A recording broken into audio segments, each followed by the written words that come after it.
We started our walking tour of the Sandy Hook Barrier Peninsula near the northern tip at the Sandy Hook Lighthouse and Fort Hancock. If you have interest in seeing detailed photos of the Sandy Hook Lighthouse and Fort Hancock, click on the channel name and look for a detailed video for those locations.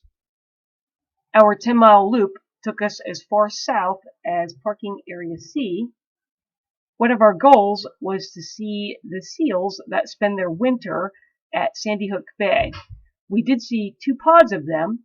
I apologize for the not so great photos. I'm not a professional photographer and I don't have the camera or lenses to take good close-up pictures from a distance.